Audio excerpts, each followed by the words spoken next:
अस्सलामुअलैकुम, सुबह खैर। कैसे हैं आप सब लोग? ठीक ठाक हैं, मज़े में हैं, एंजॉय कर रहे हैं और सेलिब्रेट कर रहे हैं। जी हाँ, ये है सेलिब्रेशन टाइम और ये है अगस्त और आज 13 अगस्त है। लोग पूरी तरीके से जश्न आज़ादी की तैयारियां कर रहे हैं और हमारी दुआएं हमारे मुल्क पाकिस्तान के साथ हैं और साथ साथ हम इस बात की भी दुआ करते हैं कि हमारा मुल्क कामयाब होता रहे, हमारा मुल्क जो है तरक्की हासिल करता रहे और ऐसे ही जिस तरीके से पाकिस्तान ने पूरी दुनिया में अपना नाम रोशन किया है, हमारे लोगों ने पूरी दुनिया में पाकिस्तान का नाम रोशन किया है, ऐसे ही पाकिस्तान चमकता रहे, आगे बढ़ता रहे। और जो पेट्रियाटिज़म होता है ना, ये इस तरह से होता है कि ये एक नेमत की तरह होता है। यकीन करें कि अगर आपको अपने मुल्क से मोहब्बत है ना, तो आपको अपनी फैमिली से मोहब्बत है, आपको अपने ख़ानदान से मोहब्बत है, आपको अपने इर्द गिर्द के लोगों से मोहब्बत है। क्योंकि ये जो मोहब्बत का पहला ताल्लुक़ होता है, डेफिनेटली ये आपका अल्लाह से होता है, फिर उसके बाद आपके मुल्क से होता है, फिर उसके बाद जो है वो बाकी चीज़ें आती हैं। तो ये हमारे घर की तरह होता है। तो पाकिस्तान हमारे घर की तरह है और पाकिस्तान के साथ हमारी दुआएं हैं। और जिस तरीके से पाक फ़ौज ने अहम किरदार अदा किया मार्का हक में, तो वो काबिल तारीफ़ है और पूरी दुनिया ही जो है एतमाद का इजहार कर रही है, पूरी दुनिया ही जो है वो बात कर रही है कि हमारे पास कितनी ज़बरदस्त फ़ौज है। अच्छा जी, तो दिन का आगाज़ हमने किया दुआओं के साथ, बेस्ट विशेस के साथ और आपको बताया कि किस तरीके से लोग जो है वो सेलिब्रेट कर रहे हैं और आगे भी आपके साथ में शेयर करेंगे कि कहाँ कहाँ पर क्या क्या कुछ हो रहा है। लेकिन सबसे पहले जो है आपके साथ में रेमेडी शेयर कर लेते हैं जिसका आप लोग बेइंतहा इंतज़ार करते हैं। और जो रेमेडी है आज, तो मैंने सोचा कि आज रेमेडी प्लस रिसर्च आपके साथ में शेयर की जाए। और ये रिसर्च भी है और इसके लिए करना क्या है, इसको किस तरीके से सॉल्व करना है, ये भी मैं आज आपके साथ में शेयर करूँगी। तो सबसे पहले बात करते हैं कि झुर्रियाँ क्यों पड़ती हैं और झुर्रियों से कैसे निजात हासिल की जा सकती है और क्या हर उम्र में झुर्रियाँ ख़त्म हो सकती हैं। तो भाई इसका आंसर ये है कि झुर्रियाँ इसलिए पड़ती हैं कि जो सूरज की शुआएं हैं, बहुत सारे लोग इससे नहीं बच पाते। ये जो आप देखते हैं ना कि यूवी रेज़ होती है, इसकी वजह से ये झुर्रियाँ पड़ती हैं। और जब एक रिसर्च की गई तो उसमें ये पता चला कि जो दरमियानी एज होती है और जो बड़ी उम्र की एज होती है, उसमें ये झुर्रियाँ जो हैं वो ज़्यादा पड़ती हैं। और इन झुर्रियों का बराह रास्त ताल्लुक़ आपके स्ट्रेस से होता है, आपके खाने पीने से होता है। इन झुर्रियों का बराह रास्त ताल्लुक़ इस बात से भी होता है कि आप एक्सरसाइज नहीं करते हैं, पानी कम पीते हैं। और इसके अलावा क्या ये झुर्रियों का प्रॉब्लम सॉल्व हो सकता है? जी हाँ, बिल्कुल झुर्रियों का प्रॉब्लम सॉल्व हो सकता है। और किस तरह से हो सकता है कि आपने अपनी डाइट में खाना है विटामिन सी। आपने सबसे पहले जो है वो ऑर्गेनिक चीज़ें लेनी है। आपने सबसे पहले वो तमाम तर चीज़ें खानी है, सब्जियां खाने हैं, फ्रूट्स खाने हैं। और फ्रूट्स खाने नहीं है, फ्रूट्स आपने लगाने भी हैं। एवोकाडो है, ब्लूबेरीज़ हैं, क्यूकम्बर है, आप इनका मिक्सचर भी बना सकते हैं और आप इनका मिक्सचर बनाकर भी लगा सकते हैं। तो जनाब, ये जो झुर्रियाँ होती हैं ना, इनका ख़ात्मा हो सकता है, लेकिन आपने कंसिस्टेंसी के साथ इनके ऊपर काम करना है। अच्छा, अब ट्रीटमेंट्स की बात कर लेते हैं। वैसे तो मैं सजेस्ट करूँगी कि आप अगर आपको खाली फोरहेड पर फाइन लाइंस हैं या फिर आपके रिंकल्स हैं, तो आप इनको नेचुरली घर में भी ठीक कर सकते हैं। इसके लिए आपको बहुत सारे ट्रीटमेंट्स लेने की ज़रूरत नहीं है। बट अगर आप ट्रीटमेंट्स के ऑप्शन पर जाना चाहते हैं तो डेफिनेटली फिर आप इसको ट्रीट कर सकते हैं। माइक्रोडर्मा एम्बैरिजन है, इसके अलावा जो है बहुत सारे और ऐसे ट्रीटमेंट हैं जिसकी वजह से बोटॉक्स या फिलर्स। तो अब ये क्या होते हैं कि थोड़े से हैवी हो जाते हैं और बहुत सारे लोगों को सूट नहीं भी करते।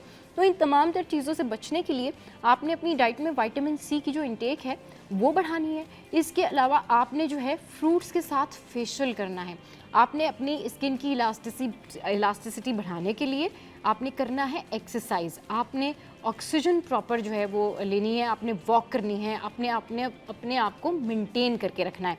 तो उससे क्या होगा कि आपकी ये जो झुर्रियाँ हैं ये ख़त्म हो जाएंगी। क्योंकि रिसर्च के मुताबिक ये झुर्रियाँ, जो लोग स्ट्रेस लेते हैं उनको पड़ जाती हैं। ये झुर्रियाँ जो बहुत ज़्यादा अपने माथे के ऊपर शिकन डाल के रखते हैं उनको पड़ जाती हैं। ये झुर्रियाँ बहुत ज़्यादा उन लोगों को पड़ जाती हैं जो पानी कम पी रहे होते हैं और सूरज की रोशनी में जा रहे होते हैं, बाहर खेल रहे होते हैं। आपने देखा होगा कि हमारे कितने यंग क्रिकेटर्स होते हैं, कितनी यंग जो हैं वो टेनिस प्लेयर होती हैं, लेकिन उनके चेहरे जो हैं बहुत टैन होते हैं, बहुत ज़्यादा झुर्रियाँ होती हैं, ब्लैक स्पॉट्स होते हैं। वो इस वजह से होती हैं क्योंकि वो बहुत ज़्यादा धूप में रहते हैं। Although they use sun block, but फिर भी इसका एक इफ़ेक्ट होता है। तो जनाब, ये तो सोल्यूशन मैंने आपके साथ में शेयर किया। अब कुछ बात कर लेते हैं सेलिब्रेशन की। तो भाई सेलिब्रेशन तो फुल ऑन जारी है और जिस तरीके से सेलिब्रेशन जारी है ना, तो उसमें अब बन गया है कल वर्ल्ड रिकॉर्ड। जी हाँ, गवर्नर हाउस में आतिशबाजी का आलमी रिकॉर्ड कायम हुआ और जिस तरीके से गवर्नर सिंध बहुत ज़्यादा इंथुजियास्टिक थे, वो ये बात कर रहे थे कि भाई हम बहुत ज़बरदस्त तरीके से जश्न आज़ादी मनाएंगे। तो आप देखें कि ये थ्रू आउट पूरा वीक ही बड़ा ज़बरदस्त जश्न हुआ। क्या खूबसूरत मनाजिर हैं जी ये जश्न के, ये आप देख सकते हैं कि ये आतिशबाजी का जो है वो आलमी रिकॉर्ड कायम हुआ। गवर्नर हाउस में 1 घंटा 16 मिनट आतिशबाजी करके नया रिकॉर्ड बनाया गया है। गवर्नर हाउस में माजी में 45 मिनट आतिशबाजी का रिकॉर्ड बनाया गया था। गवर्नर हाउस ने 1 घंटा 16 मिनट की आतिशबाजी का रिकॉर्ड बना लिया और आसमान जो है वो रोशनियों से नहा गया। रंगो नूर की जो है यहाँ पर एक तरह से बरसात होने लगी। और ये क्यों ना हो भाई, ये पाकिस्तान की सेलिब्रेशन है। ये इस दफ़ा की जो सेलिब्रेशन है ना, ये सेलिब्रेशन है ही निराली। ये सेलिब्रेशन बिल्कुल अलग से सेलिब्रेशन है जो कि आप देख रहे हैं इस वक्त सिटी 21 की स्क्रीन पर ये मनाजिर। अच्छा जी, अभी आगे बढ़ते हैं और आपको बताते हैं कि क्या क्या हो रहा है, क्या क्या हैपनिंग्स हो रही हैं। तो ये तो गुज़िश्ता दिन की सेलिब्रेशन थी जो हमने आपको बताया कि वर्ल्ड रिकॉर्ड बन गया। आज क्या हो रहा है, आज़ादी ट्रेन। जी हाँ, आपको बताते हैं कि जो आज़ादी ट्रेन है ना, ये स्पेशल ट्रेन चलाई जा रही है और आप देखिए कि लोग कितने खुश हैं। मतलब आप देखिए हर तरफ खुशी का समा है। कोई भी डिपार्टमेंट हो, रेलवे हो, पीआईए हो या फिर एयरपोर्ट अथॉरिटीज़ हों, पाकिस्तान में हर इदारा छोटे से लेके बड़े स्कूल तक सेलिब्रेशन जो है वो जारी है। और ये जो आज़ादी ट्रेन है, अब ये स्पेशल ट्रेन कराची से खोखरा पार 0 पॉइंट मारवी स्टेशन के लिए स्पेशल ट्रेन जो है इसकी रवानगी होगी। तो दैट्स बेस्ट थिंग। इस हवाले से हम आपको आगे भी चल के अपडेट करेंगे कि भाई क्या क्या हो रहा है इस ट्रेन में और क्या स्पेशल है इस ट्रेन में। अच्छा जी, आगे बढ़ते हैं और अब आपके साथ में जो है कुछ सिटी अपडेट्स हम शेयर कर लेते हैं। और सिटी अपडेट्स जो हैं वो किस तरीके से हैं, सिटी अपडेट्स इस तरीके से हैं कि जो सोने की प्राइस है, सोने की प्राइस क्या हो गई है, सोने की कीमत जो है वो कम हो गई है। ये बड़ी अच्छी खबर है। तो अगर आप चाहते हैं कि सोने का सेट वेट ख़रीद लें तो आप ख़रीद सकते हैं क्योंकि सोने की जो प्राइस हैं वो हो गए हैं कम। अच्छा जी, सोने की कीमत में कमी। आलमी मार्केट में सोना जो है वो $5 सस्ता होकर $3,356 फ़ी औंस पर आ गया। 1 तोला सोना 500 रुपये सस्ता होकर 3,58,300 रुपये का हो गया है। अच्छा, 10 ग्राम सोना 429 रुपये कमी से 3,07,184 रुपये पर आ गया। जबकि जो 1 तोला चांदी है उसकी कीमत 4,013 रुपये पर बरकरार है।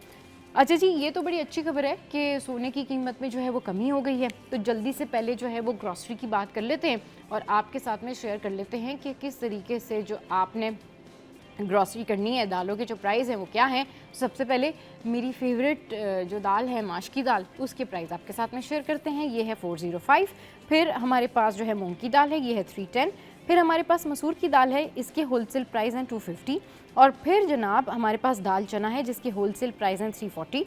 और फिर हमारे पास जो है वो काबली चना है जिसके प्राइस हैं 310। तो जनाब ये तो सूरत हाल है जो मैंने आपके साथ में शेयर की।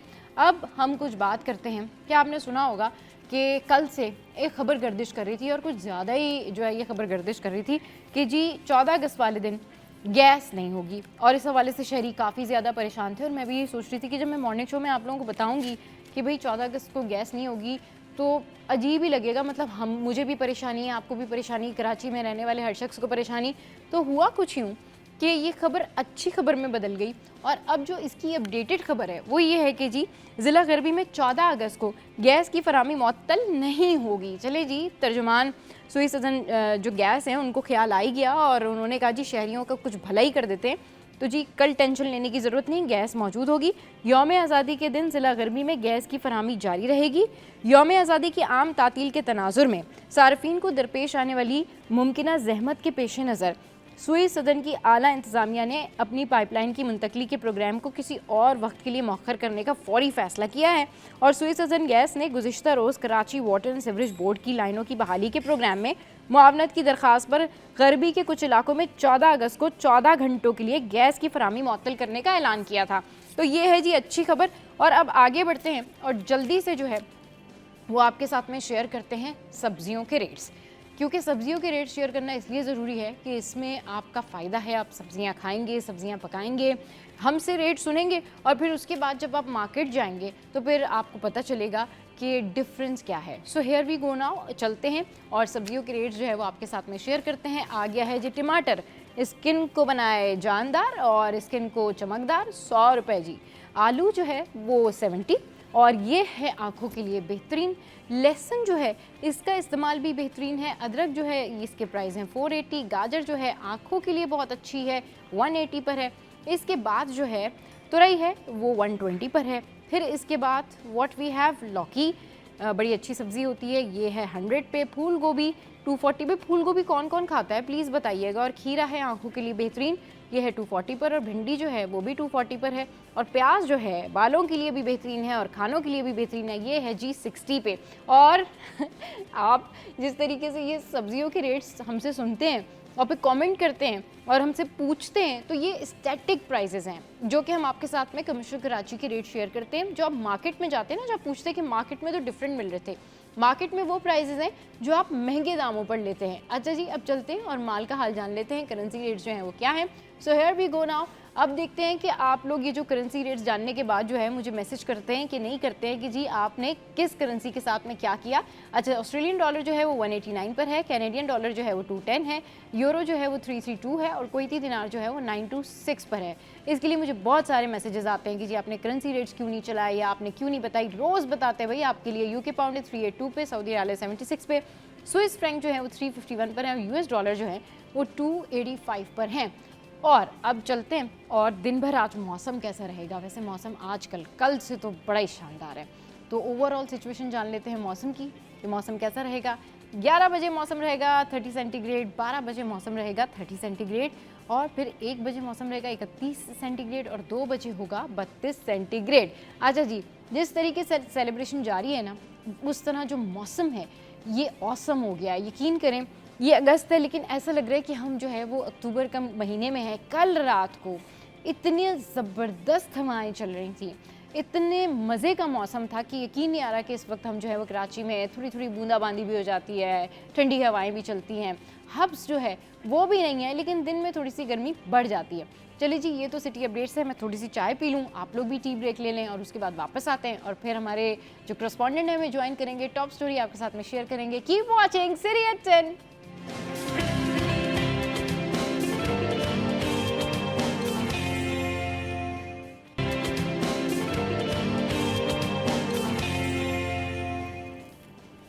Welcome back. तो जनाब न्यूज़ सेशन में खुशामदीद। और जिस तरह से बात हो रही है जश्न आज़ादी की, ब्रेक से पहले भी मैं आपको बता रही थी कि कितनी ज़बरदस्त तरीके से जो है वो जश्न आज़ादी मनाई जा रही है और कल भी जो है वो रिकॉर्ड कायम किया गया। हर तरफ जश्न का समा है, झंडियाँ हैं, सब्ज़ लाली परचम की बहार है और अवाम जिस तरीके से ये सेलिब्रेशन कर रहे हैं, ये ना इससे पहले इस तरह की सेलिब्रेशन शायद हमने देखी नहीं, क्योंकि इस दफ़ा जो खुशी है ना वो दुगनी है और दीदनी भी है। अच्छा जी, तो इस पर बात करने के लिए हमारे साथ ब्यूरो चीफ अशरफ भाई मौजूद हैं और महराज भाई मौजूद हैं। अस्सलाम वालेकुम, वेलकम टू द शो। कैसे आप लोग? ठीक ठाक हैं भाई? जिस तरीके से सेलिब्रेशन जा रही है, तो मैंने ना अशरफ भाई को और महराज भाई को कहा कि आप लोगों ने भी हमें मिली नगमा ज़रूर सुनाना होगा, आप सुनेंगे भी, लेकिन पहले थोड़ी सी बात कर लेते हैं जश्न आज़ादी के ऊपर।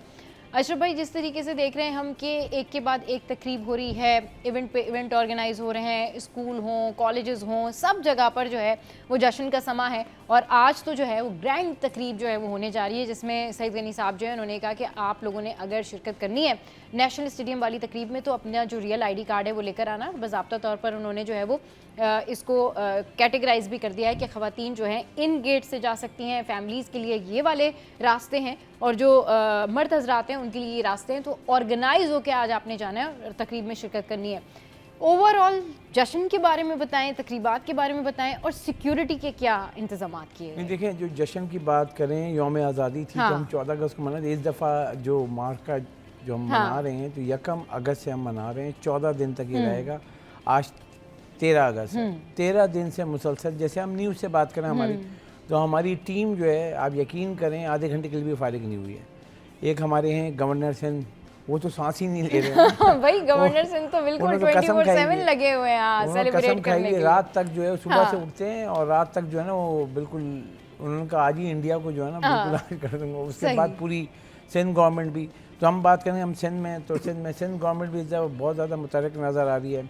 ख़ास तौर से वज़ीर बल्दियात जो है सईद गनी देखें तो हर जगह पे वो नज़र आ रहे हैं। इसके अलावा जो CM साहब हैं वो भी, क्या अभी मुझे सबसे अच्छा ये लगा कि सारी सियासी जमातें मिलकर अभी एक मैच हुआ था मोइन खान एकेडमी में, और बड़े शौक़ से मैंने देखा। जाना नहीं हुआ क्योंकि यहाँ पे फंसे हुए थे, मेरा शौक़ है क्रिकेट खेलना, लेकिन सीएम साहब, शर्जील इनाम मेमन, सारे मिनिस्टर और सारी सियासी जमातें एक जगह होके पैगाम दे रहे थे कि हम एक हैं। हाँ। तो आपने वो सुना होगा ना कि अलग अलग आप लकड़ियाँ रखें और एक जगह करने के बाद कहना कोई नहीं तोड़ सकता, तो वो पैगाम दे रहे थे और बहुत ज़बरदस्त लगा मुझे। हाँ। तमाम सियासी जमातें जिसमें IMQM हो, आपकी दीगर जमातें हों, जमात इस्लामी हो, पीपल्स पार्टी हो, सब एक जगह पे थे क्योंकि हम मैसेज देना चाह रहे हैं और मैसेज जा रहा है बहुत ज़बरदस्त। और दूसरी बात जो इवेंट्स हैं, कल जो है एक रिकॉर्ड बना है गवर्नर साहब ने, मतलब मेरे घर तक आवाज़ आ रही थी रात को जब वो आतिशबाजी हुई है। 1 घंटा 6 मिनट मुसलसल आतिशबाजी हुई है गवर्नर हाउस में। अच्छा। और वो जो आवाज़ है ना, मैं गुलशन बिल्कुल वहाँ तक आवाज़ आ रही बन गया कल। और वो जो चल रहा था टीवी पे, मतलब वो रुक ही नहीं रहा था ना, फ्लैशिंग जो हो रही थी। और वो मतलब के बता ही नहीं सकते, वो जो पैगाम दे रहे हैं ना, तो पैगाम सबको याद रहेगा इस दफ़ा जो ये 14 दिन जो हम मनाएंगे। कल 14 अगस्त है, बड़ा दिन है हमारे लिए और आज ही वैसे तो आज ही हो जाता है, आज रात को आप देखेंगे तो पूरा शहर में आप इतना ट्रैफिक जाम होगा, पूरी पब्लिक बाहर निकली हुई, पूरा शहर सजा हुआ है। सब आप कहीं भी निकले ना इस वक्त, आप शराय फैसल से टुवर्ड्स जाएं, आप मेट्रोपोल जाएं, कहीं पर भी जाएं, फाइनेंशियल मार्केट पे जो हमारे IH चंडीगढ़ रोड जाएं, सारी बिल्डिंग ऐसी जगमगा रही है ना, सारे सरकारी इदारे, सारी जगहों पे आपको झंडे नज़र आ रहे हैं। और सब जो है ना, मतलब कि इस दफ़ा मैं रात को एक दोस्त ने मुझे भेजा, वो गया हुआ था झंडा गली जो है ना, वो मेरा वो लाइट हाउस पे। हाँ बिल्कुल। हाँ। रात को 12:15 बजे चलने की जगह नहीं थी, 12:15 बजे लोग बच्चों को लेकर आए हुए थे और शॉपिंग और सोचें आज क्या होगा। तो भाई जिन लोगों ने आज सेलिब्रेट करना है और जिस डेस्टिनेशन पर भी जाना है, अगर नॉर्थ के लोगों ने 5 स्टार चौरंगी पर सेलिब्रेट करना है, 4 बजे से पहले काइंडली सब अपने अपने घर पहुंच जाएं, अगर आपकी ऑफिस की टाइमिंग्स जल्दी खत्म हो जाती हैं तो, वरना अननेसेसरली आज आप बाहर ना निकलें क्योंकि ट्रैफिक जो है वो बहुत ज़्यादा जैम होगा। महराज भाई, जश्न का समा भी है, सेलिब्रेशन ऑन है, एक के बाद एक इवेंट है हर एरिया में, हर इलाके में अपने तौर पर। अगर गवर्नमेंट लेवल पर नहीं भी है तो सोसाइटी लेवल पर भी बहुत सारे ऐसे इवेंट हैं जो लोगों ने अपने तौर पर जो है वो ऑर्गेनाइज किए हुए हैं इस दफ़ा। तो सिक्योरिटी सिचुएशन क्या है, किस तरीके से सिक्योरिटी के इंतजाम जो हैं वो तरतीब दिए गए हैं, ट्रैफिक प्लान क्या है, कुछ हमारे साथ में शेयर करें।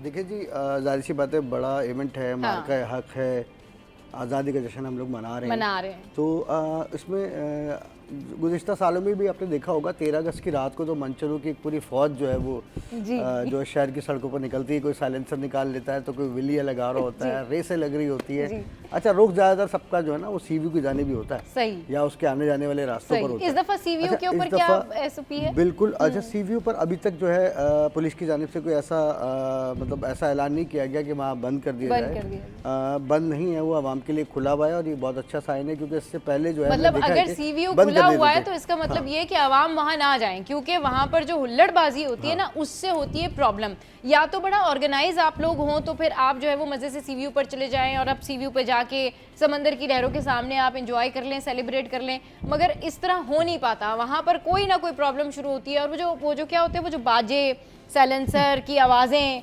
मतलब ये क्या है, इसके ऊपर नहीं पाबंदी लगी हुई इस दफा? अच्छा देखिए, माजरत के साथ ऑर्गेनाइज तो हम है ही नहीं। हाँ। ठीक है, और मुझे आने वाले वक्तों में भी नहीं लग रहा क्या होंगे, क्योंकि अगर हमें, आप यकीन करें ना, अगर एक सिग्नल पे आप सिग्नल की लाइट्स बंद कर दें, उसके बाद हाल देख लें।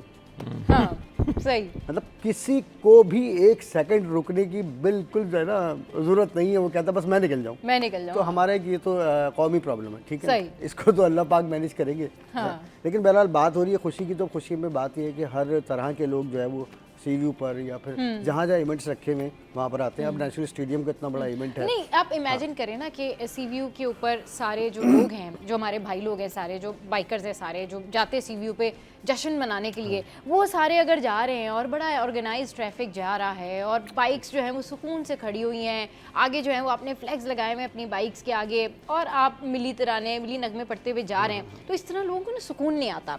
उनका जो जश्न है ना, उनकी जो तफरी है, वो इस बात में है कि वो बाजे बजाते हुए जाएं, दूसरों की गाड़ियों के ऊपर हाथ मारते हुए जाएं, वो साइलेंसर निकाल के जाएं। ये होती है, ये है भाई खुशी। मतलब ये है हुल्लड़बाजी जो है ना, ये खुशी है। ये जज्बा और जुनून है। ये इन्होंने कल्चर सिस्टम का हिस्सा बना लिया कि ये तो करेंगे भाई हम। अच्छा, अगर हमने बाजा नहीं बजाया तो ये कैसे पॉसिबल है? ये तो तफरी है भाई, सुकून से तो जा रहे हैं हम, तो ये मजा ही नहीं आ रहा। तो आम दिनों वाली बात हो गई भाई। सबका अपना अपना तरीकेकार होता है एंजॉय करने का, ठीक है ना।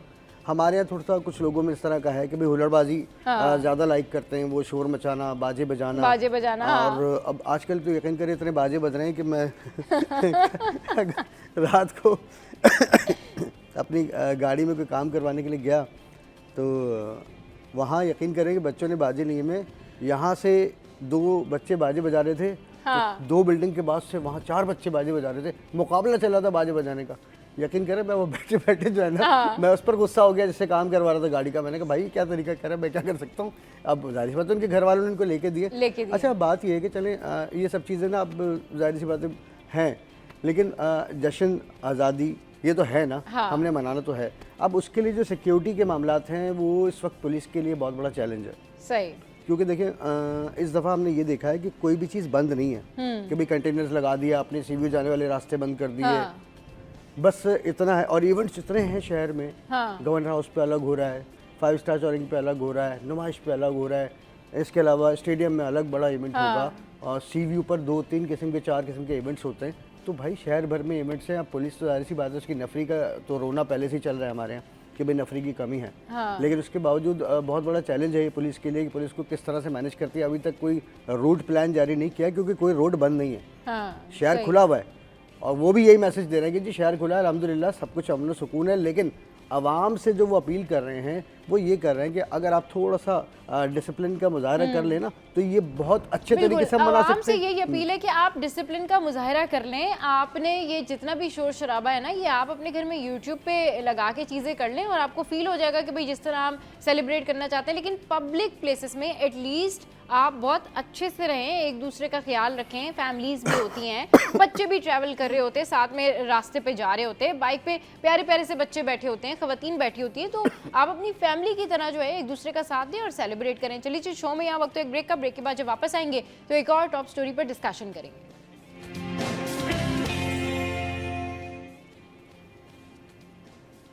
Welcome back. तो जनाब बात हो रही है जश्न आज़ादी के हवाले से, और ये जितनी भी बातें हम लोग कर रहे होते हैं ना जश्न आज़ादी के हवाले से, एक तो खुशी भी बहुत ज़्यादा है और फिर यह है कि एहतियात भी करें ताकि किसी किस्म का कोई नुकसान ना हो। अच्छा जी, हमने बाजों के हवाले से बात कर ली, हमने सलेंसर के हवाले से बात कर ली, हुल्लड़बाजी के हवाले से हमने डिस्कशन कर ली, लेकिन अभी कुछ डिस्कशन करते हैं कि एक और कल्चर भी है भाई। कुछ लोग क्या होता है कि खुशी में हवाई फायरिंग करते हैं और उसमें नाहक लोग अपनी जानों से जाते हैं।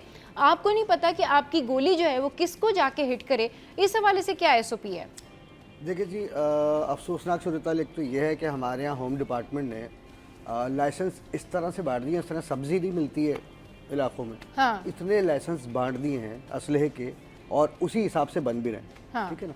तो इतना ज़्यादा असलहा लोगों के पास आ गया है, तो उसके बाद जारी जिसके पास असलहा आ गया है, अगर मैं मोटरसाइकिल लूँगा तो चलाऊँगा भी, तो अगर मैं असलहा लूँगा तो चलाऊँगा भी, ठीक है। ये इस चीज़ को भी देखना है ना हमने। तो हमारे प्रॉब्लम यह है कि न्यू ईयर नाइट हो या कोई ऐसा इवेंट हो, अच्छा इवेंट हो, 13 अगस्त है, 12 के बाद 14 अगस्त शुरू हो जाएगी, तो हमारे एक मखसूस कल्चर जो काफ़ी जो है ना जोर पकड़ता जा रहा है, वो ये है कि हवाई फायरिंग शुरू कर देते हैं, अपनी अपनी घरों की छतों पे खड़े हो जाते हैं, फायरिंग करते हैं। अच्छा, उस फायरिंग से हमने ये देखा गुज़िश्ता सालों में भी कि वो जो जब हवाई फायर करते हैं तो उसकी जो गोली का जो सिक्का होता है वो आके कभी न कभी किसी न किसी को हिट कर देता है, किसी के सर में घुस जाता है, किसी के मतलब। तो इस दफ़ा क्या SOPs हैं कि इस तरह से अगर कोई करेगा, हुल्लड़बाजी करेगा, मिसमैनेजमेंट करेगा, फैमिलीज को तंग करेगा या फिर हवाई फायरिंग की सूरत हाल होगी, तो क्या इकदाम किए जाएंगे? देखिए सिंपल, देखिए कराची पुलिस की जानिब से ये मैसेज दिया गया है शहरियों को कि ठीक है जी, आप खुशियाँ मनाएं, आतिशबाजी भी करें, कोई रोक टोक नहीं है, लेकिन हवाई फायरिंग ना करें, और हवाई फायरिंग करने वाला जो होगा उसके खिलाफ बाकायदा मुकदमा दर्ज किया जाएगा, और अगर उसकी हवाई फायरिंग के नतीजे में किसी को भी गोली लगती है तो उसके खिलाफ इक़दाम कत्ल की दिफात के तहत जो वो मुकदमा दर्ज होगा। तो सबसे पहले तो उन्होंने अपील की है शहरियों से कि खुदारा हवाई फायरिंग ना करें, इससे इज्तनाब करें, लेकिन उसके बावजूद भी अगर कोई हवाई फायरिंग करता है तो उसके खिलाफ जो है वो सख्त कार्रवाई की जाएगी। और शहरियों से भी अपील की गई कि अगर आप देखते हैं किसी को कि वो हवाई फायरिंग कर रहा है तो उसकी इतला फौरी तौर पर 15 को दे ताकि उसके खिलाफ कार्रवाई की जाए। ठीक है, ये बड़ा अच्छा मैसेज है कि पहले तो अपील की गई है कि इन तमाम तर चीज़ों से गुरेज करें। फिर शहरियों को कहा गया है कि अगर आप भी किसी को देखते हैं कि कोई हवाई फायरिंग कर रहा है, कोई मिसमैनेजमेंट कर रहा है, किसी को कोई तंग कर रहा है, तो आप कंप्लेन करें। तो ये जो मैसेज है ये ओवरऑल हमारे प्लेटफॉर्म से हमने तमाम तर लोगों के साथ में शेयर किया है। खुशियाँ मनाएं एहतियात के साथ, एक दूसरे का ख्याल करके।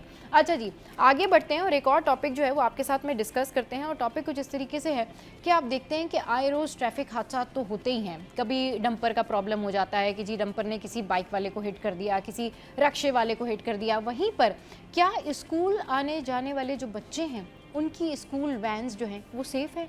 वहीं पर जो ये एक होता है ना कि सिनारियो के पेरेंट्स जो है बड़ा देखकर भालकर जो है वो अपने बच्चों की वैन लगवाते हैं, लेकिन स्कूल जो लॉजिस्टिक डिपार्टमेंट है उसकी क्या जिम्मेदारी है? उनको किन लोगों को ये जिम्मेदारी देनी चाहिए कि स्कूल से पिक एंड ड्रॉप करने वाला जो ड्राइवर है वो कितना एलिजिबल है, उसको कितना एहसास है कि मेरी वैन में पीछे कितने बच्चे बैठे हुए हैं। ये वाक़या हुआ और इंतहाई अफसोसनाक ये वाक़या था जिसमें बच्चे अल्हम्दुलिल्लाह सब महफूज रहे, उनको उनके घर पर पहुंचा दिया गया। मगर बात वही है कि जो क्योस था वो क्रिएट हुआ, रक्षा ड्राइवर जो है वो इसमें ज़ख्मी हुआ और बहुत ज़्यादा प्रॉब्लम हुई और उसके बाद जो स्कूल की जो वैन चला रहा था बंदा वो फ़रार हो गया। तो ये जो सारा सिलसिला है, अब ये स्कूल ड्राइवर की जो लापरवाही थी उसका जवाबदेह कौन है? फिर इस हवाले से बाकायदा मुकदमा दर्ज किया गया। अशरफ भाई हमारे साथ मौजूद हैं। अशरफ भाई, इतनी लापरवाही कि आप देखें कि उसने रक्शे को हिट किया, फिर वैन जो है वो नाले के साथ में आके हिट हो गई। ये निज़ाम कौन बनाएगा? आप बड़े स्कूल्स ले लें या छोटे स्कूल्स ले लें, उनकी जिम्मेदारी बनती है कि वो अपने लॉजिस्टिक डिपार्टमेंट में जिन ड्राइवर्स को हायर करते हैं वो एटलीस्ट जो है वो बेहतर और पीसफुल माइंड के साथ मेंटली फिट हों। देखिए सबा, पहले तो एक चीज़, कराची मेगा सिटी है, 2 करोड़ की आबादी है मर्दमशुमारी के हिसाब से, और यहाँ आप स्कूल नहीं गिन, हमें नहीं पता है कितने हर गली में स्कूल खुले हुए। और ये जो एक वैन कल्चर है ना, तो हम तो ऑफिस में, जैसे मैं ऑफिस में हूँ तो मेरे बच्चे आएंगे अभी तो वैन में आएंगे। अब पहले क्या होता था, मैं अपने ज़माने की बात करूँ, जब हम जाते थे तो वो स्कूल वैन वाला जो है स्कूल से रजिस्टर्ड होता था। अब ऐसा नहीं है। सही। अब वो आ रहे हैं, वो अपने बच्चों को भारी से वो पकड़ते हैं, वालिदैन को, भाई मैं इतने मिले, क्योंकि प्राइस इतनी है, जैसे एक बच्चे को छोड़ना है 5,000 4,000 ऐसे लेते हैं, और बस जो 500-600 रुपये कम में दे दे तो उसको दे देते हैं। लेकिन कोई ये नहीं चेक करता है वो जो ड्राइवर है, इवन कि उसके पास लाइसेंस है, इवन कि उसको ये जिम्मेदारी का एहसास है कि पीछे बच्चे जो ठूंस के भरे हुए भेड़ बकरियों की तरह, और गाड़ी ऐसे चला रहा होता है। अभी मैं आज सुबह का वाक़या बताऊं, मैं बच्चों को छोड़ के, दोनों बेटियों को छोड़ के मैं घर आ रहा था तो ट्रैफिक पुलिस वाला सिग्नल नहीं चल रहा था, गुलशन की बात करूँ, तेरडी की, वो सामने आके उसने रोका है। मैं रुक गया, मैं बाइक पे था, मैं रुक गया, मैं रुका हूँ, पीछे से वैन वाला आया, बिल्कुल मतलब ऐसे पीछे ला के उसने मारा कि मतलब मेरी बाइक में हल्की सी टच हुई ना। मैंने कहा क्या हो गया भाई? वो रोक रहे, करे चलो चलो चलो। वो खड़ा हुआ यूँ रोका हुआ है ट्रैफिक पुलिस वाला, मैं रुकूंगा ना, क्योंकि मुझे तो कानून की पासदारी करनी है। और वो बच्चों को बैठाया हुआ, कह रहा है देर हो रही है, चलो चलो चलो, डाल दी उसे। मुझे तो, मैंने कहा अच्छा भाई, मैं साइड में हुआ, वो डाल दी उसने, वो ट्रैफिक में सामने से गाड़ियाँ, पूरा ट्रैफिक जैम हो गया। अब मसला ये है कि ट्रैफिक पुलिस ठीक है, अब नंबर प्लेट का ड्रामा चल रहा है, फिर वो सारा चल, आप निज़ाम तो बेहतर करें ना। आप जो ये कह रही हैं इतना इम्पोर्टेंट बात है कि हम इसको इग्नोर करते हैं। एक आप सोचें ना कि वो अगर कुछ हो जाता, बच्चे मेरे हिसाब से कम 20-22 बच्चे होंगे उस वैन में, क्योंकि जिस तरीके से, और वो तो अल्लाह का शुक्र है कि वो रक्शे वाला हिट हुआ, वो ज़ख्मी हुआ, चलो वो तो बड़ा था, लेकिन बच्चों को अगर लगती, छोटे छोटे बच्चे हैं, यकीनी तौर पर जब जाके उसने नाले पे मारी है तो बच्चों को लगी होगी, लेकिन सेव रहे, शुक्र है अल्लाह का। लेकिन बड़ा हादसा भी हो सकता था, वो नाले में गिर जाती। बिल्कुल, बहुत बड़ा हादसा भी हो सकता था। और इस हवाले से जो है प्रॉपर एसओपी बनानी चाहिए। पेरेंट्स का भी ये अहम किरदार है कि जब आप किसी स्कूल में बच्चों का एडमिशन कराते हैं तो वहाँ पर ये मेक श्योर कर लें कि जो उनकी स्कूल का जो रजिस्ट्रेशन प्रोसेस है लॉजिस्टिक डिपार्टमेंट के साथ वो क्या है, वैन जो है वो प्रॉपर स्कूल की है या फिर वो बाहर से अपॉइंट की हुई है, क्योंकि इससे जो है पेरेंट्स को भी बहुत आसानी रहेगी। ये सेफ्टी पर्पस के लिए भी बहुत ज़रूरी है और ज़रूर कोई ना कोई एसओपी होनी चाहिए उन बच्चों के लिए जो वैन में आते जाते हैं। और लोगों को भी ख्याल करना चाहिए कि वो इन जो वैन्स जब गुजर रही होती हैं तो उस टाइम पर तेज़ रफ्तारी का मुजाहरा ना करें। आप देखें सुजुकियों में बच्चे जा रहे होते हैं, उनके बैग बाहर लटके होते हैं, बच्चे शैतानियाँ करते हुए जा रहे होते हैं, तो वो तो बच्चे हैं, लेकिन जो पीछे ट्रैफिक आ रहा होता है वो थोड़ा ख्याल करें। बहुत शुक्रिया अशरफ भाई, बहुत शुक्रिया महराज भाई, आप हमारे शो पर आए। तो जी शो में यहाँ वक्त हुआ है एक ब्रेक का, और ब्रेक के बाद जब वापस आएंगे तो फिर आपको एक और पर्सनैलिटी से मिलवाएंगे। हमारे साथ रहिए। Welcome back. तो भाई आप देख सकते हैं मेरे साथ एक प्यारी सी बच्ची इंजा उसामा जो है वो मौजूद हैं, और ये सिर्फ 3 साल 4 महीने की हैं, नर्सरी क्लास में पढ़ती हैं और ये पज़ल सॉल्व करती हैं और ज़बरदस्त किस्म का ये काम कर रही हैं। ये जो काम कर रही है ना, मेरे ख्याल में ये बड़े बड़े यंगस्टर्स नहीं कर पाते। इंजा कैसी हैं आप? अच्छा जी, इंजा जो है वो हाथ के इशारे से बता रही है कि वो कैसी है। अच्छा, मेरे पास यहाँ पर ना एक शीट है और ये सुडोकू शीट कहलाती है। ये देखें, यू कैन सी कि इसमें बहुत सारे पजल्स मौजूद हैं और मैं अभी इंजा को कहूँगी कि इंजा आप हमें ना कोई एक पजल सॉल्व करके बताएं। तो इंजा हमें जो है वो इंस्टेंट ये पजल सॉल्व करके बताएंगी, फिर उसके बाद इनकी मदर भी यहाँ मौजूद है, उनसे डिस्कशन करेंगे। इंजा, आप can you solve this? Okay, चलें करें जी। इंजा की मदर जो है वो अगर आना चाहें तो बिल्कुल यहाँ आए। चलिए जी Inja, you can solve it.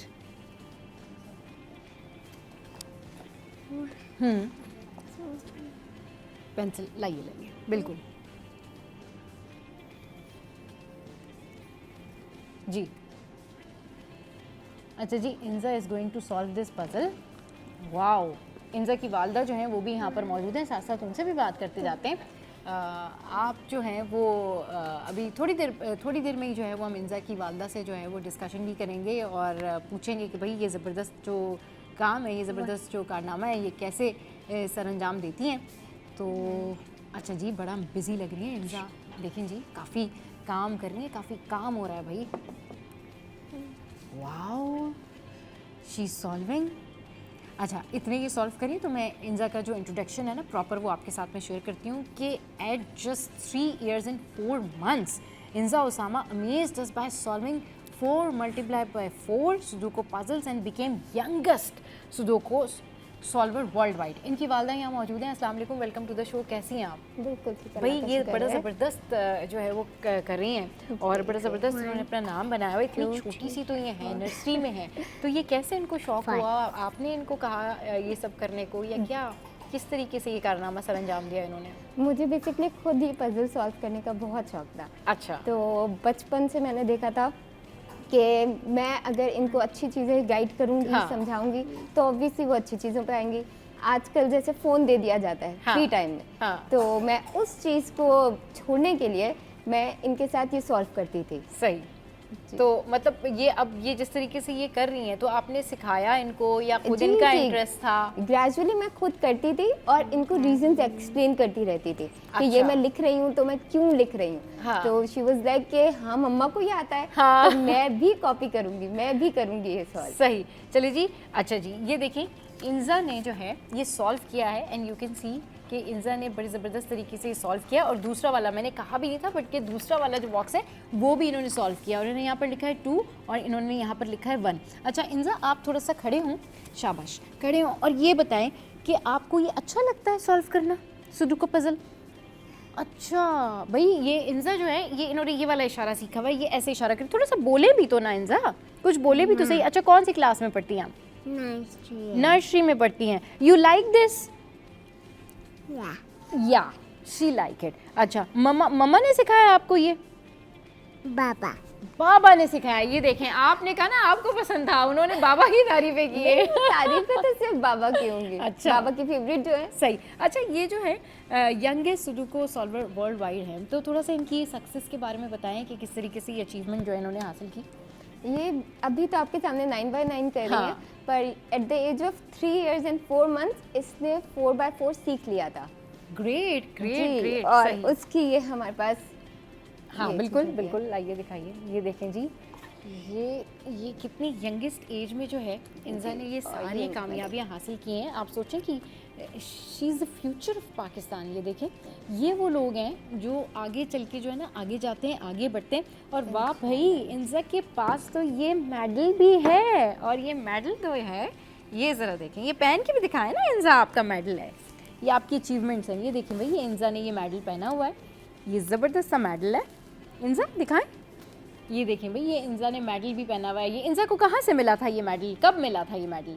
ये अभी कुछ टाइम पहले ही मिला, थोड़े टाइम पहले। जी जी, सही। एक्चुअली उनके प्रोसेसेस में और डिलीवरी में और ये सारी चीज़ों में टाइम लगता है। एग्जैक्टली। ये दिसंबर में इन्होंने कर लिया था, रिकॉर्ड बना लिया था। सही। और अब इनको जाके मिला है, अब जाके मिला है। जी, अच्छा, जून में। अच्छा इंजा, ये बताएं आगे जाके आप क्या करना चाहती हैं, आगे आपके फ्यूचर प्लान्स क्या हैं, थोड़ा सा बताएं तो सही हमें। बताएं ना, क्या है आपके future plans? I go to the sky too. अच्छा, ये कह रही है कि इन्होंने इसी फील्ड में आगे जाना, इसी फील्ड में नाम कमाना है। अच्छा जी, देखिए मुझे जितनी मैं समझ पा रही हूँ इनकी बात उतनी मैं जो है वो आप लोगों के साथ में शेयर कर रही हूँ, और बड़ा ज़बरदस्त इनका ये मेडल है जो इन्होंने हासिल किया है। अच्छा ये बताएं कि शुरू से इनको मतलब अब ये तो वैसे ही इतनी छोटी सी हैं, तो ये क्या मतलब किस तरह से सॉल्व करती है, क्योंकि बच्चे बड़े एनॉइंग होते हैं इस मामले में ना, और स्पेशली जब पढ़ने लिखने की बातें हों तो वो बड़े एनॉइंग हो जाते हैं और वो फिर यही कहते हैं कि नहीं हम नहीं कर रहे। ये कंसिस्टेंसी आपने कैसे डेवलप की है? ये बेसिकली इसके लिए पढ़ाई नहीं है, ये इसके एक्टिविटी लिए गेम है ना? एग्जैक्टली। अच्छा अच्छा अच्छा, तो ये जैसे आजकल लोग वीडियो गेम्स और ये वाली चीजों में लगे हुए हैं, तो मैंने इसको ये टीच किया। सही। तो अब हमारे घर में जाहिर सी बात है हम ऐसी वाली एक्टिविटीज में, ब्रेन गेम्स में, लॉजिकल पजल्स में इसको इंगेज करते हैं। सही। तो इस तरह इसको आ गया और अब ये इंजॉय करके करती है। सही। हालांकि ये it's quite difficult to solve it, मगर ये जिस तरीके से सॉल्व कर रही हैं दैट्स अमेजिंग।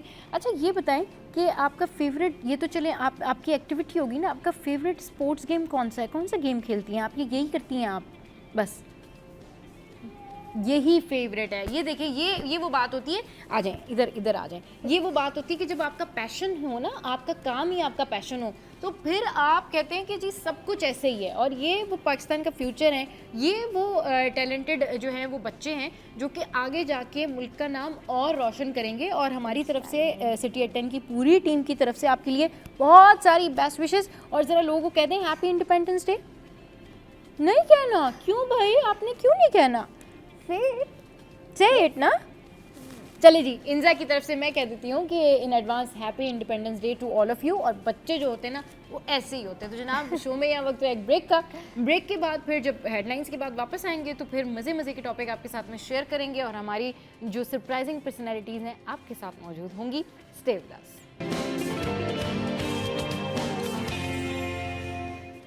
Welcome back. तो भाई किसी भी शहर के लिए, किसी भी मुल्क के लिए जो उसकी बैकबोन होते हैं ना, वो उसके स्टूडेंट्स होते हैं, वो उसकी यूथ होती है जो कि मुस्तकबिल के मेहमान होते हैं। और स्पेशली अगर हम सिंध और कराची की बात करें तो कराची में आप देखें कि मैट्रिक के रिज़ल्ट्स के हवाले से या इंटर के रिज़ल्ट्स के हवाले से या फिर ओवरऑल जो हमारा एक निसाब है, तालीमी निसाब है, उस हवाले से पेरेंट्स को भी, टीचर्स को भी और स्टूडेंट्स को भी कोई ना कोई रिजर्वेशंस रहते हैं, कोई ना कोई क्वेश्चंस उनके होते हैं। तो आज हमारे साथ दो ऐसी पर्सनैलिटीज़ मौजूद हैं एजुकेशन सेक्टर से रिलेटेड कि आप भी चाहें तो हमारे शो में कॉल कर सकते हैं और इनसे सवालात पूछ सकते हैं। और हमारे साथ आज जो दो पर्सनैलिटीज़ मौजूद हैं वो सरप्राइजिंग पर्सनैलिटीज़ हैं उन लोगों के लिए भी जो बहुत ज़्यादा इनको फॉलो करते हैं, जो स्टूडेंट जो हैं बहुत ज़्यादा इनको देखना चाहते हैं, इनसे कई सारे सवालात पूछना चाहते हैं।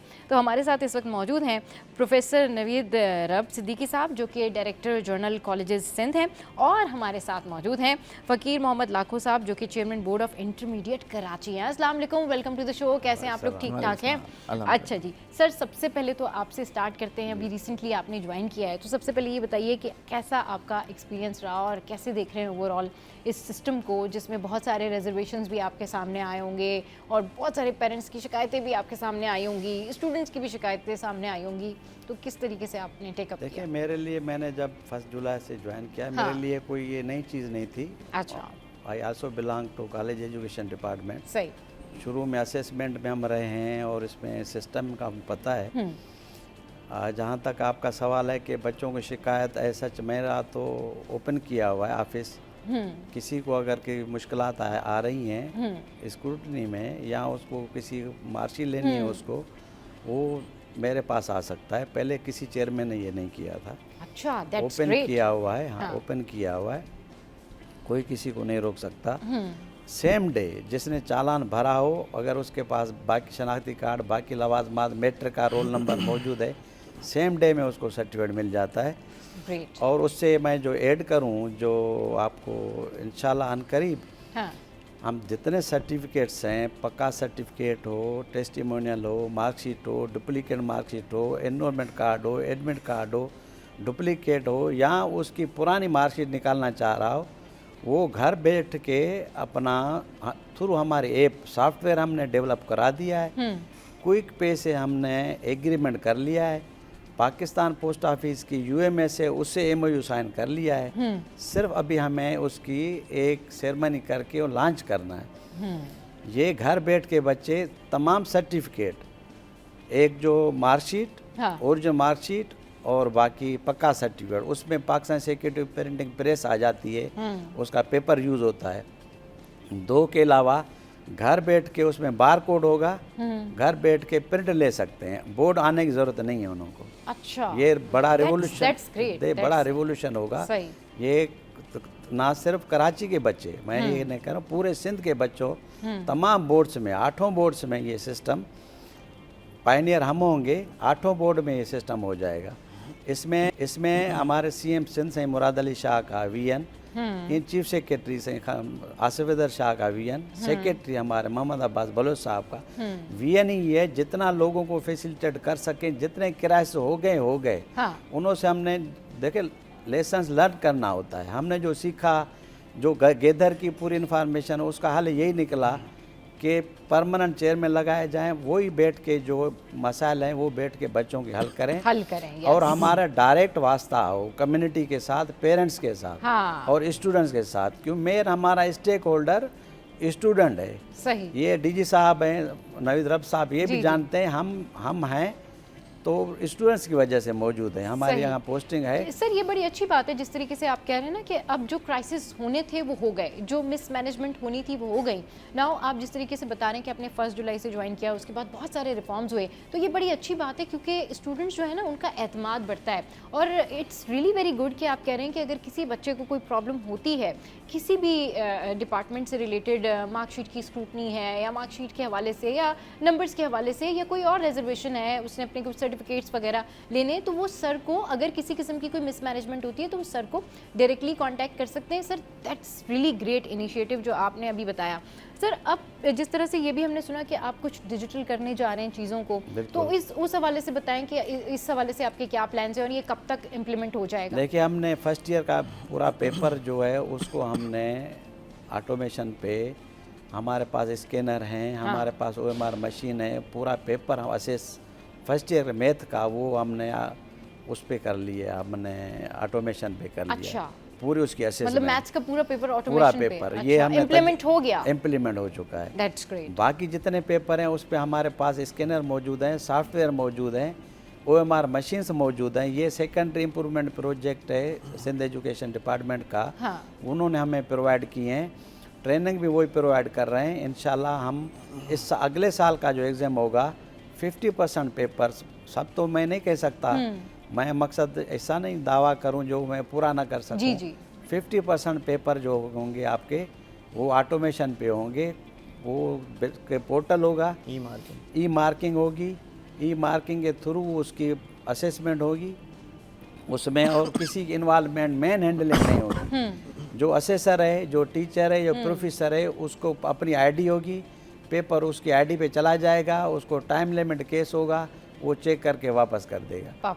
बस इतना। रिजल्ट 2 महीने लगते हैं, ये नहीं लगेंगे कि रिजल्ट में 2-2 महीने 3-3 महीने जो है वो लग रहे होते हैं और स्टूडेंट जो है वो वेट कर रहे होते हैं और उनका यही होता है कि जी कल रिजल्ट आ रहा है, आज रिजल्ट आ रहा है, और ये सिलसिला पता नहीं कब से चलता आ रहा है और अब फाइनली जाके जो है कुछ चीज़ें रिफॉर्म हो रही हैं। तो ये बड़ी अच्छी बात है क्योंकि ये बात होती है कि आप स्टूडेंट्स को जितनी ज़्यादा जो है ना वो फैसिलिटेशन दे के वो आए हुए हैं, धूप में ख्वार हो रहे हैं, उन्हें फॉर्म जमा कराना है, कुछ पता ही नहीं है, एक डेस्क पे कोई है तो वो कहते हैं वहाँ चले जाएं, एक डेस्क पे कोई है तो वो कहते हैं वहाँ चले जाएं। तो जितना आप स्टूडेंट्स के साथ मिलकर उनको फैसिलिटेट करके आगे बढ़ते हैं ना, उनका ट्रस्ट बढ़ता है, उतना ज़्यादा वो जो है वो ट्रस्ट करने के बाद एतमाद करते हैं उस जगह पर, और ओवरऑल पूरी दुनिया में भी फिर इस हवाले से जो आपका बोर्ड होता है उसकी वर्थ बनती है, उसकी वर्थ बढ़ती है। क्योंकि अगर कोई भी बोर्ड हो उसके वाले से बहुत ज़्यादा कंप्लेन हो, रिजर्वेशंस हो, तो वो फिर ओवरऑल पूरी दुनिया में भी जो है उसका इमेज जो है ठीक नहीं जाता, क्योंकि यही स्टूडेंट्स जो होते हैं उन्होंने फिर आगे जाना होता है या वर्ल्ड वाइड काम करना होता है, तो उस हवाले से फिर बहुत सारे प्रॉब्लम्स भी आते हैं। अच्छा, हमारे साथ जो है वो नवीद रब साहब भी मौजूद हैं। सर ये बताएं कि जिस तरीके से अभी सर ने तो बता दिया कि भाई मैंने ज्वाइन किया और बहुत सारे रिफॉर्म्स वगैरह आ गए, वहीं पर आप सारे कॉलेजेस को जो है वो उसकी एडमिनिस्ट्रेशन देख रहे होते हैं, उसको हेड कर रहे होते हैं। सर किस तरीके से हमारा ये निज़ाम है एडमिशन का? क्योंकि इससे पहले तो यूजुअली तो यही होता था कि भाई जिसका A1 ग्रेड है ऑब्वियसली उसको बड़े कॉलेज में एडमिशन मिल जाएगा, फिर जिसका ग्रेड कम है वो फिर दूसरे कॉलेज में चले जाएगा। बट अब ये हुआ कि जिनके A1 ग्रेड्स हैं वो भी एरिया वाइज उनके एडमिशन्स हो रहे होते हैं और A1 ग्रेड के बहुत सारे ऐसे स्टूडेंट्स होते हैं जो कि ये रिजर्वेशन लेकर आते हैं कि भाई हम क्यों ऐसे कॉलेज में जाएं जहां पर बहुत सारे ऐसे बच्चे पढ़ रहे हैं जिनके ग्रेड्स अच्छे नहीं है, जस्ट बिकॉज ऑफ दैट कि हम उस एरिया में रहते हैं तो हमारा नाम जो है उस कॉलेज में डाल दिया जो कि बड़े कॉलेज की लिस्ट में नहीं आता। जी सर।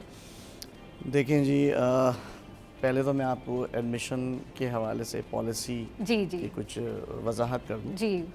सबसे पहली बात तो ये कि हमारी जो एडमिशन पॉलिसी है उसके मुताबिक जितने भी A1 और A ग्रेड्स के स्टूडेंट्स होते हैं उन्हें पूरे कराची में कहीं भी एडमिशन लेने के लिए मौके दिए जाते हैं, ठीक है।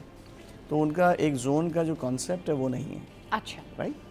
अच्छा, अब दूसरी बात ये कि मैं इस सोच के ख़िलाफ़ हूँ कि जहाँ पे ये सोचा जाए कि जनाब कम ग्रेड वाले बच्चे अच्छे नहीं हैं, ये मेरे ख्याल है सर ये स्टूडेंट्स का मैं वही थॉट बात है कर ना, रहा हाँ, हूँ, स्टूडेंट के हवाले से रिजर्वेशन से आते हैं। देखिए ऐसा नहीं होता, एग्ज़ाम्स जो होता है देखें वो एक 3 घंटे का पेपर है, राइट।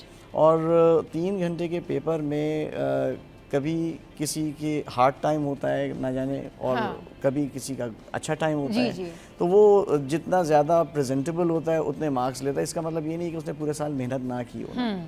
अच्छा, तो ये बच्चे जो हैं, मैं तो इस बात के हक़ में होता हूँ कि हमारे पास कॉलेजेस में जो बच्चे हैं उनमें अच्छे बच्चे भी जाएं, हाँ। और जिनके ग्रेड्स कम हैं वो भी जाएं, सही, ताकि एक सेहतमंद कंपटीशन का एनवायरनमेंट बन सके। सर उसमें पता है क्या आता है, ये सिर्फ ये बात नहीं होती कि कम ग्रेड्स वालों के साथ में वो A1 ग्रेड वाले जो है just because of that area wise admission हुआ तो पढ़ना नहीं चाह रहे। उसमें क्या होता है, कॉलेज का एटमॉस्फेयर भी होता है कि भाई उसकी एक ग्रेडिंग भी होती है कि वो कॉलेज जो है वो किस लेवल पर स्टैंड करता है। तो इसलिए उन स्टूडेंट्स के जो है वो रिजर्वेशन भी होते हैं कि भाई कॉलेज का एटमॉस्फेयर कैसे होगा, या फिर वो कॉलेज जो है रैंकिंग में किस नंबर पर है। लोग मेहनत करते हैं, स्टूडेंट मेहनत करते हैं, तो उनके ड्रीम्स होते हैं। तो मैं चाहूँगी कि आप हमारे प्लेटफॉर्म से उन स्टूडेंट्स को आज एड्रेस करें और बताएं कि बोर्ड से रिलेटेड आप लोग इस तरह से नहीं सोचते, तो फिर स्टूडेंट को भी अपनी सोच जो है उस तरह से बनानी चाहिए।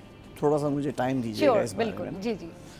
देखिए, college itself is what, the buildings, not nothing, right. The teachers, they are equal in qualification and experience, right?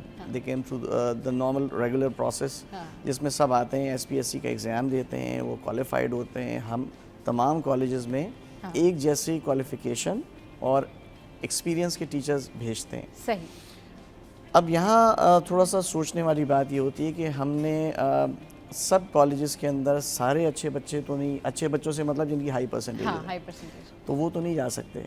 Her college की लिमिटेशन है, राइट। अगर किसी कॉलेज में फॉर एग्जांपल अगर प्री मेडिकल में 300 सीट्स हैं तो ज़ाहिर है 300 ही बच्चा जाएगा, बावजूद इसके कि अगर 5000 बच्चे के A1 ग्रेड हैं, हाँ, फिर वो क्या करेंगे। तो अब ये थोड़ा क्वेश्चन मार्क है ना। अच्छा, हमारे पास 374 कॉलेजेस मौजूद हैं through out the province, right. Karachi में तकरीबन 154 कॉलेजेस हैं इस वक्त जो फंक्शनल काम कर रहे हैं। अगर हम ये क्लस्टर्स बना देंगे तो फिर 154 कॉलेजेस की एग्जिस्टेंस का फ़ायदा नहीं है, राइट। अच्छा, उसके साथ साथ देखें हर बच्चा जो है, जब अजीब सी बात है वैसे ये कि हमारे पास आता है वो ये कहता है जी घर के करीब कॉलेज दे। हाँ बिल्कुल सही कह रहे हैं, हाँ बिल्कुल ठीक कह रहे हैं। अच्छा, इसमें ख़ास तौर पे जो बच्चियाँ हैं, हाँ, उनकी तादाद ज़्यादा होती है, लेकिन जब ये उनको नज़र आता है कि जनाब हम तो A1 ग्रेड वाले हैं और हम अगर लांडी में भी रहते हैं, मिसाल के तौर पे जाना है हमें PCHS, तो PCHS की परसू करते हैं। हाँ, व्हाई नॉट कि अपने एरिया के किसी अच्छे कॉलेज में, अच्छे से मतलब करीब के कॉलेज में ले लें एडमिशन, हाँ। तो अगर वो ले लेंगे तो कंफर्टेबल हैं टीचर्स। मैंने आपको बताया ये कॉन्सेप्ट ख़त्म होना चाहिए। कोई कॉलेज ब्लैकलिस्ट नहीं होता, कोई कॉलेज जो होता है वो कमतर नहीं होता। यकीनन लॉजिस्टिक्स की कहीं कमी होती है और उस कमी को पूरा करने के लिए हम अपनी भरपूर कोशिश कर रहे होते हैं जैसे जैसे हमारे पास वो कंप्लेंट्स आती हैं। सही। अच्छा सर, अब कोई चाहता है कि ठीक है मैंने अपना कहीं ट्रांसफ़र करवाना है, तो वो स्टूडेंट जो है वो क्या करे, इस बारे में करेंगे बात, लेकिन एक छोटे से ब्रेक के बाद, और ब्रेक के बाद जब वापस आएंगे तो फिर इस हवाले से हम और डिस्कशन करेंगे। और मैं चाहूँगी कि जो स्टूडेंट्स के ज़्यादा से ज़्यादा सवाल आते हैं ना जो हम तक आते हैं वो मैं सर से पूछ सकूँ। Stay with us. Welcome back. तो भाई इंटर बोर्ड के चेयरमैन इस वक्त हमारे साथ मौजूद हैं, डीजी कॉलेजेस भी हमारे साथ मौजूद हैं। सवालात बहुत सारे हैं, रिजर्वेशंस बहुत सारे हैं, लेकिन जिस तरीके से लोग बता रहे हैं तो बड़ी खुशी हो रही है कि इतने अच्छे अच्छे चेंजेस जो आ रहे हैं। अच्छा सर, जिस तरीके से भी आपने बताया कि जो मिसिंग डॉक्यूमेंट्स होते हैं, लोगों के जो प्रॉब्लम्स होते हैं, उसके लिए ऑनलाइन सिस्टम भी बना दिया है। आगे फ्यूचर प्लान्स क्या हैं कि मज़ीद इस इदारे में, मज़ीद इस डिपार्टमेंट में कितना रिफॉर्म लेके आना है कि स्टूडेंट्स के लिए जो है वो मुश्किलात ना हो, वो आसानी से अपनी जो कोई कंप्लेन है, कोई डॉक्यूमेंट है, कोई भी चीज़ है तो वो उनको मिल सके। देखो मेरे लिए जब से मैंने ज्वाइन किया उसके आते ही मैंने फर्स्ट वीक में अपना ईयरली प्लान, कभी नहीं होता बोर्ड का, अच्छा ईयरली प्लान बनाया कि हर महीने में मुझे कौन कौन असाइनमेंट कंप्लीट करनी है, कौन सी इनिशिएट करनी है। सही। ये मैंने जितनी ऑटोमेशन की आप ये बात बताएं, ऑनलाइन सिस्टम इंट्रोड्यूस करा रहे हैं, जो कराई, ये मेरे अपने प्लान में पहले से मौजूद था। जब मैं अभी चेयरमैन बना भी नहीं था, लेकिन मैं इंटरव्यू में भी बता चुका था, अगर अल्लाह ने चाहा अगर मैं जाता हूं तो ये मैं जितने, देखें हमारे पास फोरम बने हुए हैं। हाँ। IBCC का फोरम बना हुआ है फेडरल लेवल पे। हाँ। उन्होंने इवन अभी हमने लास्ट वीक हमने आगा खान बोर्ड ने ट्रेनिंग करवाई है तमाम चेयरमैन्स की। अच्छा। इस ऑटोमेशन पे। ओके। और इसी में जितने बोर्ड के मसाइल हैं उस पे, जितने बच्चों को बच्चे फेस कर रहे हैं उस पे कि किस तरह हम मैन हैंडलिंग ख़त्म कर दें, बच्चे उधर फिजिकली ना आए, घर बैठे वो एप्लीकेशन दे दे, घर बैठे वो सारा मामला, जितने मामलात हैं वो जनरेट होके उनको घर बैठे उसको ईमेल आ जाएगी, आप अपना सर्टिफिकेट अभी निकाल सकते हैं। यहाँ तक हम ले आए। पूरे साल का हमारा भी प्लान ये है, इस साल इंशाल्लाह ये पक्का सर्टिफिकेट भी कर देंगे कि वो भी हम वो बच्चा घर बैठे उसको मिलेगा। सही। क्योंकि उसमें मैंने पहले आप बताया था पाकिस्तान सिक्योरिटी प्रिंट प्रेस का पेपर लगता है, मार्कशीट, ओरिजिनल मार्कशीट पे और पक्के सर्टिफिकेट पे। सही। बाकी कच्चा सर्टिफिकेट, प्रूवन सर्टिफिकेट, जितने घर बैठे हमारा बारकोड होगा उससे वेरीफाई। अच्छा, वेरिफिकेशन के लिए भी उसको नहीं आना पड़ेगा, वहाँ वेरिफिकेशन आप किसी भी एजुकेशन डॉक्यूमेंट का हो, मार्कशीट हो या उसकी सर्टिफिकेट हो या एनरोलमेंट कार्ड हो, एडमिट कार्ड हो, वेरिफिकेशन के लिए घर बैठ के वेरीफाई होके उसको मिल जाएगा कि आप वेरीफाइड है। चलिए जी, ये बड़ी ज़बरदस्त किस्म के रिफॉर्म है और स्टूडेंट के लिए तो बड़ी अच्छी ये खबर है कि अब जिस तरीके से उनके प्रॉब्लम्स से वो सॉल्व जा रहे हैं। अच्छा सर, ये बताएं कि अभी जिस तरह सर बता रहे हैं इतने सारे रिफॉर्म्स के हवाले से, आप लोग बताएं कि आप लोगों ने क्या कुछ नया किया है और फ्यूचर प्लान्स क्या हैं, और अभी कुछ नया जो एक सरप्राइजिंग चीज़ जो है वो सर बताने जा रहे हैं। इनफैक्ट ये ब्रेकिंग ही होगी हमारे प्लेटफॉर्म से, पहली दफ़ा सर ये डिस्क्लोज़ कर रहे हैं। सर ये UN नंबर वाला जो आपने डिस्क्लोज़ किया अभी बताया हमें, ये ज़रा आप बताइए लोगों को कि व्हाट इज़ ऑल अबाउट। जी देखिए, पहली बार अल्हम्दुलिल्लाह ये एक इनिशिएटिव लिया है और एक सहूलत फराहम की गई है अंडर द गाइडेंस ऑफ हमारे मोहतरम मिनिस्टर एजुकेशन हैं सरदार अली शाह साहब। सही। और हमारे शहाब कमर साहब जो सेक्रेटरी एजुकेशन है, उनका भरपूर हमें ताउन हासिल रहा है हर लिहाज से। सही। और उन ताउन की बुनियाद पे हम एक हेल्प लाइन कायम करने जा रहे हैं। अच्छा। पहली बार इस तरह से हो रहा है कि डायरेक्टरेट जनरल कॉलेजेस की जानिब से एक हेल्प लाइन कायम की जा रही है, जिसमें UAN नंबर एक अलॉट किया जाएगा। अभी उसका हम तो तैयार हैं, कल से हमें टाइम मिल जाएगा, हमारे हायर अप्स हैं वो मसरूफियत की बुनियाद पर, तो वो इसको इनॉग्रेट करें, फिर हमें इसे पब्लिकली इसको फ्लोट कर देंगे। इससे ये ऑब्जेक्टिव था बेसिकली हमारा कि हम CCAP में जो क्वेरीज होती हैं बच्चों की थ्रू आउट द प्रोविंस, वो उनको रिजॉल्व किया जा सके ना। सही। जैसे क्लेम की ऑप्शन है या कोई और दीगर ट्रांसफ़र का मसला है, बच्चे का फॉर्म उसे प्रॉपरली फिल नहीं किया जा रहा। लेकिन हमारी तरफ से तो हमने काफ़ी पहले से कोशिशें शुरू कर दी थी, लेकिन वो कुछ प्रोसीजरल डिलेज रहे PTA की तरफ से और हमारे कुछ लैंडलाइन सर्विसेज की तरफ से। बहरहाल वो finally we have got it, हमें मिल गया है और इसको इंशाल्लाह आज या कल इनॉग्रेट करके और इसको फ्लोट कर दिया जाएगा। मज़ीद ये कि इसमें हम चूँकि हमारा CCAP का मरहला मोस्टली अभी कंप्लीट हो चुका है, अभी इंशाल्लाह इसका अगर नेक्स्ट फेज़ आता है तो उसमें ये स्टूडेंट्स के लिए बड़ा हेल्पफुल होगा। सेकेंडली मैं कोशिश करेंगे हम इसको एक्सपेंड करने की कि हमें रीजनल बेसिस के ऊपर जो कॉलेजेस के अंदर अगर जो प्रॉब्लम्स हैं इवन टीचर्स के हवाले से, कॉलेजेस के हवाले से, वहाँ के प्रिंसिपल्स हैं या स्टूडेंट्स हैं, वो भी इस हेल्पलाइन से फ़ायदा उठाएं और इसके ज़रिए से अपनी मसाइल को जो है वो रेलेवेंट हमारे जो सेक्शंस हैं और हायर अप्स हैं उन तक यहाँ भेजा जाएगा, जिसका हम फौरी तौर पे जो है ना उसका एक्शन लेके इसको काम करेंगे। चलिए जी, ये बहुत अच्छी जो ख़बरें हैं हमारे प्लेटफॉर्म से यहाँ से जा रही हैं लोगों के लिए, स्टूडेंट्स के लिए। अच्छा सर, बिल्कुल मैं चाहूँगी कि लास्ट में आप लोग जो है, क्योंकि अब आज 13 अगस्त है और ये पूरे 14 दिन ही हमने सेलिब्रेट किया, मैं चाहूँगी जश्न आज़ादी के हवाले से आप जो है मैसेज दे दें। सर पहले आप। अच्छा, जश्न आज़ादी देखें ना, ये पहली बार हुआ है 1965 जंग के बाद। 1966 में ये इस तरह मनाया गया था कि at that time we had won the war, 65 की जंग हमने जीती थी। इस साल का भी ये स्पेशल हमारा इंडिपेंडेंस डे है, मार का हक मखसूस के हिसाब से ये हम मना रहे हैं। ये हमारे फतेह का साल है। सही, योम इसको कह सकते हैं, योम फतेह मना सकते हैं। योम मार का हक है, मार का हक, योम आज़ादी साथ हम मना रहे हैं जी। कल हमने अपने बोर्ड में पूरा प्रोग्राम किया, उसका अच्छा, किया ज़बरदस्त। ये हमारे यहाँ देखें पाक आर्मी की बड़ी कामयाबी है ये पाकिस्तान के लिए। अच्छा, हमें हमेशा दुश्मन ने अंडर एस्टिमेट किया है कि जो हमारे साथ हमारे बॉर्डर पे जो हो रहा है, हमारा जो मेन जो दुश्मन है इंडिया, लेकिन इस दफा पाकिस्तान ने पूरी दुनिया को दिखा दिया। हाँ, देखे वो हमारे हाइब्रिड एक टेक्नोलॉजी है, हाँ। उसको पता तो नहीं था, हमारे पास ये मौजूद है।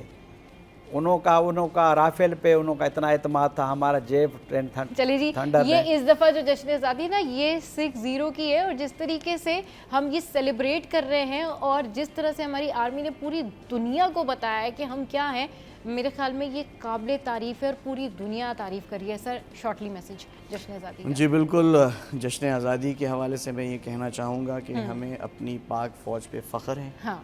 आज हम इत्मीनान से यहाँ मौजूद हैं, सिर्फ इन्हीं के बाइस मौजूद हैं। हाँ।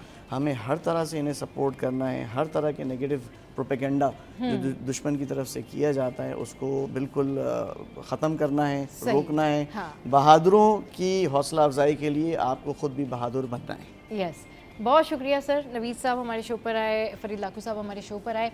अच्छा जी, अब शो में वक्त हुआ है एक ब्रेक का। ब्रेक के बाद जब वापस आएंगे तो मिलवाएंगे आपको एक और सरप्राइजिंग पर्सनैलिटी से। आपने कहीं नहीं जाना, हमारे साथ रहना। Stay with us, keep watching city at 10।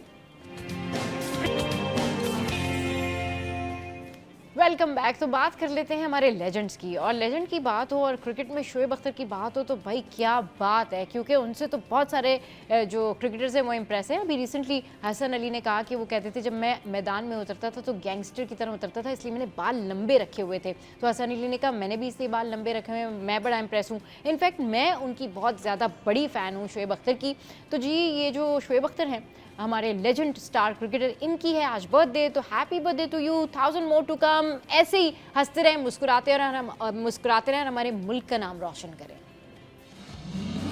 चलें जी, शोएब अख्तर की है बर्थडे और उनके जो फैंस हैं, बहुत सारे फैंस हैं, वो उनको डेफिनेटली विश कर रहे होंगे, तो हमने भी अपने प्लेटफॉर्म से उनको विश किया। अब कुछ बात कर लेते हैं हम आपके मसाइल की, और आपके और हमारे क्या मसाइल हैं। थकावट, दर्द, सर दर्द, कमर दर्द, और मेरे ख्याल में जोड़ों में दर्द, पट्ठों में दर्द, और इस तरह की कंप्लेन होती है कि इंसान परेशान हो जाता है कि भाई ये इतनी जो पेन है ये किस वजह से है। क्या बहुत ज़्यादा काम कर रहे हैं हम लोग, या फिर क्या कोई बहुत एक्टिविटी हो रही है, क्या ऐसा फिजिकल वर्क हो रहा है जिसकी वजह से पेन होता है, और अल्टीमेटली बाद में फिर पता चलता है जी कमज़ोरी है, विटामिन की कमी है, खुराक की कमी है, अच्छा खाना नहीं खा रहे एंड ऑल दैट। तो इसका हल क्या है?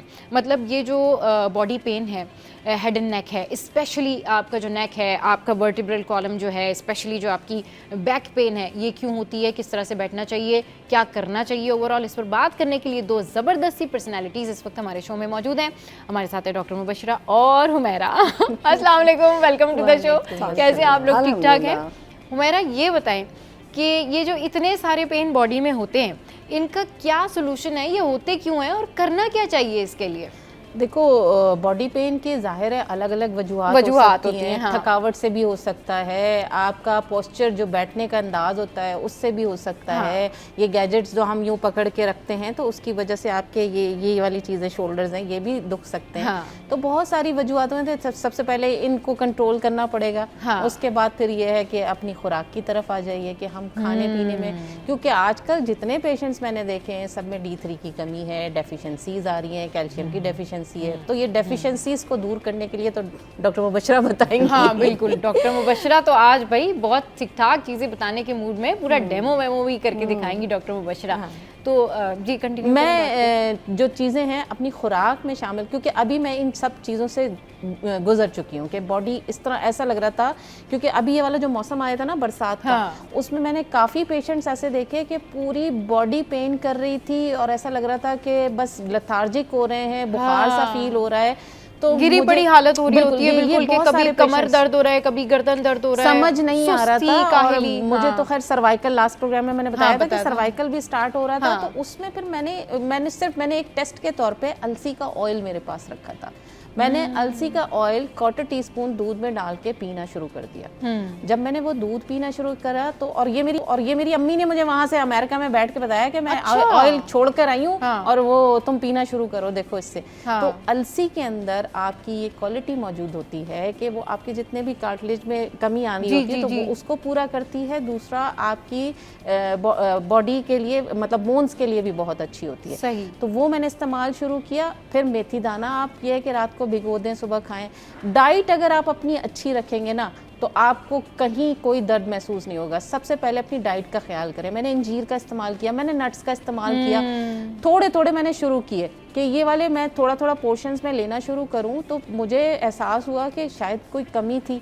फिर मैंने टेस्ट करवाया तो ऑब्वियसली मैग्नीशियम की कमी की वजह से भी ये वाली हालत हो रही होती है। तो मैग्नीशियम जो होता है बेहतरीन जो होता है वो मेथी दाना में होता है। यानी कि पेन के लिए, जो बॉडी पेन है उसके लिए अलसी का तेल निकाल के, वो तेल ऐसा है कि मैंने सामने कोलू से निकलवाया है, अलसी से। मैंने बनाया नहीं लिया। अच्छा। क्योंकि मेरी वालदा आई हुई थी, उनको चाहिए था, तो वो मैंने बना के अपने पास रखा। इजीली अवेलेबल होता है अलसी का तेल? अलसी का तेल आपको बनाया तो मार्केट में सब जगह मिल जाएगा। लेकिन कोशिश ये करें कि कोलू के पास सामने अपना ऑयल निकलवाएं और वो बहुत सारे से इतना सही निकलेगा। तो वो ऑयल आपने 1/4 टीस्पून ही यूज करना है, इससे ज्यादा यूज नहीं करना दूध में। तो वो आप यूज करें। और अगर आप ऐसे खाना चाहते हैं तो आप आटा जो यूज कर रहे हैं उसमें पिसवा लें थोड़ी सी अलसी डाल के। जैसे अगर 1-1 किलो के आप आटे की, जैसे मैं सारा एक आटा बताती हूँ कि जिसमें आप डाइट ले रहे हैं, डाइट वाला, तो उसके अंदर थोड़ी सी 100 ग्राम अलसी भी ऐड कर लीजिए 1 केजी के रेशियो में। ये तो बड़ी अच्छी जो है ना वो रेमेडी है कि अगर बॉडी पेन, अलसी का जो तेल है वो यूज़ कर सकते हैं। डॉक्टर मुबशरा हमारे साथ है। डॉक्टर मुबशरा, जिस तरीके से भी बड़ी ज़बरदस्त रेमेडी बताई है हुमैरा ने, व्हाट विल यू से ऑन दैट कि लोगों को जो है वो सबसे ज़्यादा जो कॉमन कंप्लेन है वो है हेड एंड नेक। मतलब ये इतनी ज़्यादा है कि इसकी वजह से जो पेन आता है ना वो फिर बैक में आता है और थ्रू आउट फिर वो आपकी बॉडी पेन करने लग जाती है। इसका क्या सोल्यूशन? देखिए, फर्स्ट ऑफ ऑल के वजूहत करना लाजमी है कि वाई इट हैपेंड। तो डेक्सा स्कैन होता है एक, इट्स लाइक सिटी स्कैन की तरीके से, वो आप टेस्ट करवा लें। नंबर 2, हुमैरा ने बहुत अच्छी चीज़ बोली कि मैग्नीशियम खाना ज़रूरी है। B12 की कमी हो सकती है, आयरन सप्लीमेंट्स। अगर आप 30+ हैं, 35+ या 40+, तो ये चीज़ बहुत रिअकर फ्रीक्वेंसी होना शुरू हो जाती है। कुछ लोगों को यंग जो स्टूडेंट्स हैं वो पढ़ते हैं बहुत ज़्यादा हैं, या ओवरनाइट स्टे लॉन्गर, मीन्स सुबह सोते हैं, ज़्यादातर बैठ के पढ़ना होता है। हाँ, 4 से 5 पूरी रात जागेंगे, 4 से 5 बजे सुबह सोएंगे, और फिर उनकी जो सुबह होती है वो 4 बजे होती है। इसकी वजह से भी, but the main issue is कि आप फिजियोथेरेपी, जिसे हम एक्सरसाइज कहते हैं, वो ज़रूर करें। चाहे कुछ भी हो जाए, कोई भी एज फैक्टर है, अगर आप 90 साल के भी हैं, 80 साल के भी हैं, तो you need to do in physical exercise. Doesn't matter कि आप 10 किलोमीटर चल रहे हैं, 5 देखें, चलना is a cardio movement, heart rate के लिए अच्छा है, बट बॉडी पेन के लिए फिजिकल एक्सरसाइज ज़रूरी है। चाहे आप घर में आटा गूंद रहे हों, या रोटी डाल रहे हों, या अगर आप चेयर के ऊपर बैठे बैठे, तो काफ़ी एक्सरसाइजेज हैं जो मैं बता सकती हूँ।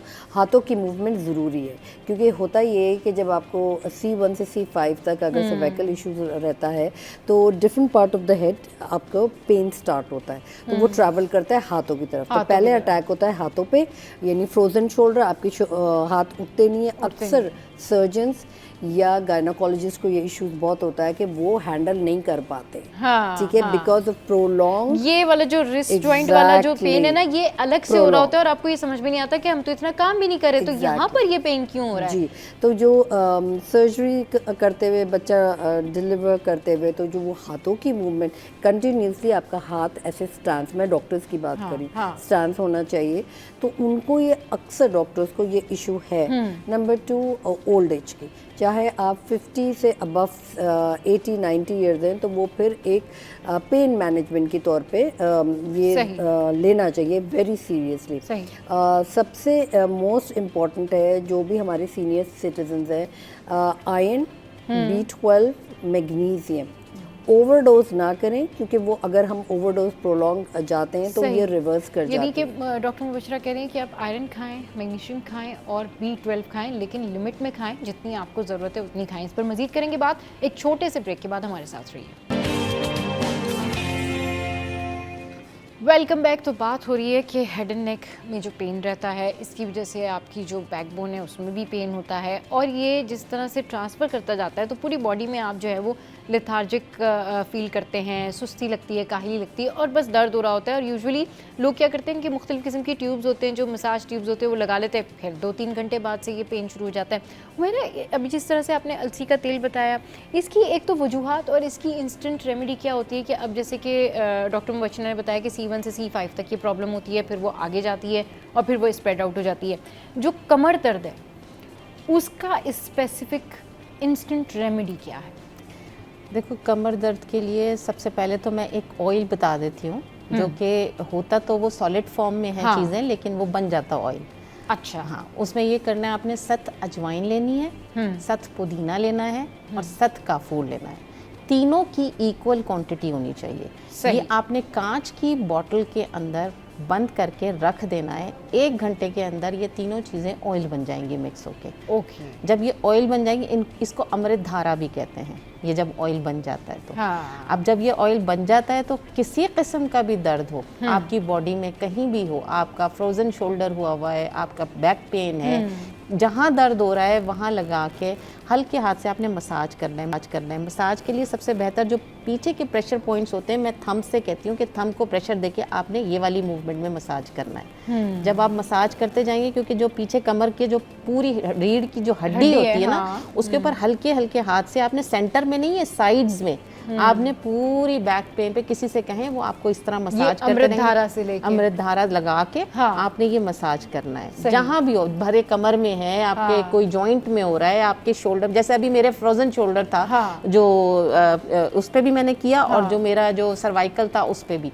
मैं लगा के हल्का मसाज करके छोड़ देती थी। उसके बाद फिर क्या करती थी, फिर एक्सरसाइज करती थी, क्योंकि उसको लगाने के बाद आपकी एक्सरसाइज ईजी हो जाती है, वो आप ईजी फील करते हैं और आपको उसमें फील ठंडक सा एहसास होता है, और साथ साथ आपकी मूवमेंट इजीली हो जाती है। अच्छा डॉक्टर मुबशरा, आप के पास भी जो है वो डेमो देने के लिए यहाँ पर स्पेसिमेन मौजूद है, तो मैं चाहूँगी कि ज़रा आप बताएं कि जो प्रेशर पॉइंट्स होते हैं वो क्या होते हैं और से जो है। अच्छा, ये प्रेशर पॉइंट्स नहीं है, ये एक्यूपंक्चर पॉइंट्स हैं, ठीक है। प्रेशर पॉइंट और एक्यूपंक्चर में ज़मीन आसमान का फर्क है। ये हमारी वर्टिब्रा है ऑल द वे डाउन। अब अगर फोकस करें तो ज़रा दिखाएं कि इसमें मेन इम्पोर्टेंट चीज़ ये है, ये वाली, ठीक है। अच्छा, ये स्कैपुलर रीजन के पास, जी स्कैपुलर, एंड ये हाथों का कंट्रोल देखें। Blood vessels what do they need is stimulation, ठीक है। स्टिमुलेशन करना, स्टिमुलेशन से आपकी जिसम में हरारत पैदा होगी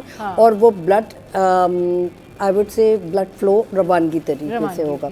तो हमने ये वाला 1, 2 और 3, इसको मसाज नहीं करना, एक शार्प सी कोई भी ले ले, पेंसिल ले लें, ठीक है, पेंसिल का जो रबर होता है, 1, 2 और 3 पॉइंट्स पे डायरेक्टली आपने प्रेस करके उसी वक्त आपने टाइम करना है 20 to 30 सेकेंड, रिलीज करें, फिर प्रेस करें 20 to 30 सेकेंड, फिर आपने रिलीज करना है। सो 1, 2 और 3, जैसे ये नंबर्स दिए हुए इस पे आपने करना है। सेम चीज आपने इस पॉइंट पे करना है, 1, 2 और 3 स्कैपुला पे। नाउ ब्लू वर्टेब्रा पे भी मार्किंग हुई हुई है, as you could see. Now आपने जिक्र किया बैक एक का main issue is right up here, ठीक है, जो हम जिसे कहते हैं पेल्विस बोन। आपने 1, 2, 3, 4, 5 सेम डायरेक्शन। कुछ लोगों का क्या होता है कि फैट डिपॉजिट हो जाता है, गुठलियां बन जाती हैं, ठीक है। आपने इसी तरीके से पेंसिल लेना है, 1, 2, 3। अब किस तरीके से आप मेजरमेंट करेंगे? एक उंगली, वो दो उसका उंगली, डिस्टेंस कर लें, शून एरिया जो हम कहते हाँ, हैं हाँ, एक्यूपंक्चर में, हाँ, और 3 शून कहते हैं, ठीक है। सही। तो 1 शून इज राइट हियर, डिपेंड, अगर खातून बहुत या मर्द हजरात बहुत वाइडर है तो 2 शून, दिस इज कॉल्ड 2 शून, ओके। अगर ज्यादा फैट डिपॉजिट हुआ हुआ है तो फिर 3 शून, 3 शून, और अगर नॉर्मल है तो 2, 1, और अगर थोड़ा सा हैवी है मींस 50 to 60 किलोग्राम्स वजन खातून या मर्द का, तो आपने 1। अगर 55 to 60 या 60 से अबव तो 2 शून, ठीक है। 60 से 70, 80 अबव तो आपने 3 शून लेना है, सही। ये आपने 1, 2, 3, 4, 5 पॉइंट पे कंटिन्यूसली आपने स्टिमुलेशन करना है, मसाज नहीं करना, पेंसिल के साथ शार्प आपने अच्छा, कुछ पेंसिल शार्प भी होती है, बिल्कुल पॉइंटी, उसको आपने इस पे 1 जब आप मेजर करेंगे तो उसी पॉइंट पे जाके रखना है, लीव करना है, नोकीला रखना है, क्योंकि जब हम एक्यूपंक्चर करते हैं तो वो भी पिन होती है, होती है। अच्छा, ये एक्यूपंक्चर में जिस तरीके से आपने कहा पेंसिल यूज कर सकते हैं, क्या कोई और भी इसके अल्टरनेट चीज यूज की जा सकती है जो बहुत मतलब शार्प हो? हाँ, शार्प हो। नहीं। पेंसिल इज सेफर, क्योंकि पिन बता नहीं सकती, पिन अंदर घुस जाएगी, सही। और पेंसिल की शार्पनेस इसलिए होती है कि आपकी same edge needle directly skin पे या आप क्लोथिंग पे तो ऑब्वियसली नहीं रखेंगे, नहीं, डायरेक्टली स्किन पे करें। अगर कोई और भी है फैमिली में नहीं कर पा रहा है तो जाहिर बात है आप कपड़ों पे के ऊपर, बट आप मेजरमेंट कैसे करेंगे? अगर मेजरमेंट इधर उधर हुई तो ब्लड वेसल डैमेज हो जाएगा, ठीक है। तो हमने 1, 2, 3, 4 शून, 3 शून की एरिया ये डिस्कस करें। ना जब अगर हम जिनको शियाटिका का पेन है, अक्सर लोग कंप्लेन करते हैं, या नीचे कैल्शियम की डेफिशिएंसी होती है, यानी पट्टे खींचते हैं और कैफ मसल्स में बहुत ज़्यादा पेन होता है, और ये बड़े बड़े हार्ड भी हो जाते हैं यहाँ पे, बहुत ज़्यादा, और चलने के काबिल नहीं होता। तो आपने 2 चीज़ें करनी है। जो हमारे ये गूदा है नी पे, हम लोग हमेशा ये कहते हैं, ये नी के जो पिछला हिस्सा होता है, यहाँ पे टच नहीं करें, यहाँ इट इज़ ट्रू टच नहीं करें, बट हम ट्रीटमेंट खुद कर सकते हैं, ठीक है, टच ना करें। आपने करना क्या है, 1 और 2, अगेन 1 उंगली का शूनेरिया, ये आपने इस तरीके से मेजर करना है। एक वेसल उधर नी के पास से भी जा रही है, आपने पेंसिल इस पे इस्तेमाल नहीं करनी। अब आपने अपने घर का चम्मच इस्तेमाल करना है, ओके, ठीक है। चम्मच इस्तेमाल करके आपने स्विंग की मोमेंट में करना है, क्योंकि ब्लड फ्लो आपका रवानगी होना चाहिए, ठीक है।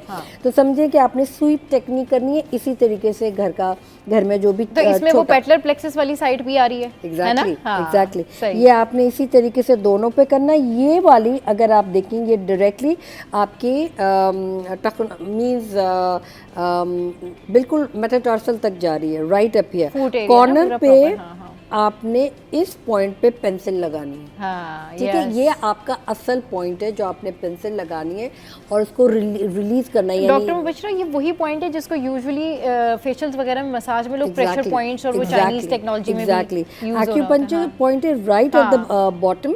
और ये पॉइंट ऐसा है कि अगर आपको सर्वाइकल है, शियाटिका पेन है, तो ये आप ये मैं इसको इस तरफ कर लेती हूँ, ये इस्तेमाल करना लाजमी है, ठीक है।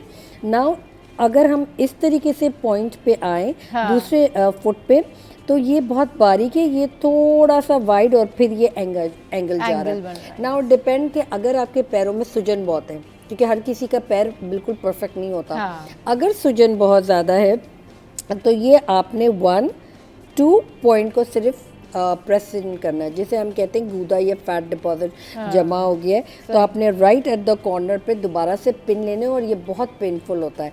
अगर पेंसिल हैंडल नहीं कर पा रहे हैं तो चम्मच लें, चम्मच से फिर अगेन आपने स्वीपिंग टेक्निक करनी है, स्वीप स्वीप स्वीप, यानी आपने समझे कोई गंद निकाल रहे हैं स्पून के साथ, ये आपने इस पॉइंट पे लेना है। और आपका जो हाथ है, अगर आप ये मैनिक्विन को देखें तो ये जो हाथ है, ये एक हाथ थोड़ा सा साइड पे है और एक हाथ अपवर्ड्स है। नाउ आपने इस पोजीशन पे आकर ये थंब की एरिया को प्रेस इन करना है, यानी राइट एरिया, बिल्कुल। इसको अगेन पेंसिल से करें, एक्सेलेंट है। और ये इतना पेनफुल है, जब तक आपका पेन जाता नहीं, इसको आपने प्रेस करना है, बिल्कुल। ये आपने प्रेस करना है, रिलीज करें, फिर प्रेस 20 to 25 सेकेंड। ये ना शियाटिका तो हमने ये पूरी बॉडी का कवर अप कर लिया ना। जब हम कहते हैं सर्वाइकल का, सर्वाइकल के 1, 2 और 3 पॉइंट मेन है, ठीक है। अगर ये कहते हैं, हम मेडिकल टर्मिनोलॉजी में कहते हैं कि प्लीज आप सेंट्रल नर्वस सिस्टम जो एक स्पाइनल कॉर्ड जा रही है उसको टच नहीं करें। According to new technique touch करना लाजमी है, क्योंकि इसमें इन्फ्लेमेशन जमा हो जाती है। सही, और अगर आप टच नहीं करें तो ये ट्रांसफर होती है all the way to the coccyx area. चलिए जी, ये बड़ी ज़बरदस्त जो है एक्यूपंक्चर की बारे में बताया हमें डॉक्टर मुबशरा ने, और हुमैरा ने भी हमें बहुत ज़बरदस्त जो है वो टिप्स दिए हैं। तो ये दोनों पर्सनैलिटीज़ यहाँ पर मौजूद थी। आई होप कि हुमैरा ने जो आपको बताया है और जो डॉक्टर मुबशरा ने बताया, आप इसको ज़रूर इम्प्लीमेंट करेंगे, आप इसको ज़रूर जो है वो देखेंगे, और फिर जो इसका फीडबैक हो वो ज़रूर आप हमारे साथ शेयर करें। शो का टाइम हो गया एंड अप, तो आपने ऐसे ही हंसते रहना है, मुस्कुराते रहना है और हमारे शो को फॉलो करते रहना है। Keep watching City 10। बहुत शुक्रिया हुमैरा, बहुत शुक्रिया डॉक्टर मुबशरा, आप हमारे शो पर आए।